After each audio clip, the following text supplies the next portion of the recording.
Paper of the day is MapReduce, Simplified Data Processing on Large Clusters. It's a 2004 paper. MapReduce is a programming model and an associated implementation for processing and generating large data sets. Users specify a map function that processes a key value pair to generate a set of intermediate key value pairs, and a reduce function that merges all intermediate values associated with the same intermediate key. Many real-world tasks are expressible in this model as shown in the paper. Programs written in this functional style are automatically parallelized and executed on a large cluster of commodity machines.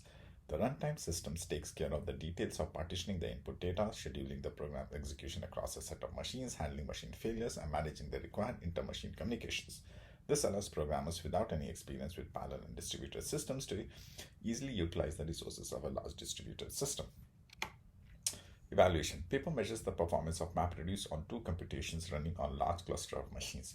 One computation searches through approximately 1 terabyte of data looking for a particular pattern. The other computation sorts approximately 1 terabyte of data.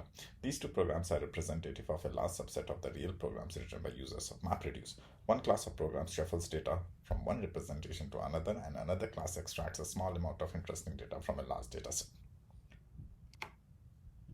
Let's look at the contributions.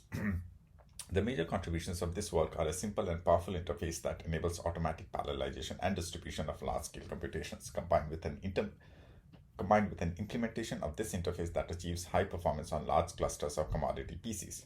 One could learn several things from this work. First, restricting the programming model makes it easy to parallelize and distribute computations and to make such computations fault-tolerant. Second, network bandwidth is a scarce resource. A number of optimizations in the system are therefore targeted at reducing the amount of data sent across the network. The locality optimizations allows to read data from local disks, and writing a single copy of the intermediate data to local disks saves network bandwidth. Third, redundant execution can be used to reduce the impact of slow machines and to handle machine failures and data loss. Let's talk PS score. Overall, this paper is a really nice and engaging read, so it gets 10 out of 10 on readability. With 13 pages long, it scores 9 out of 10 on length. The description of the approach is pretty good with nice examples, so that makes it 10 out of 10. Industry value on learning meter is pretty high, so it gets 10 out of 10 on each. Overall PS score is 10 out of 10.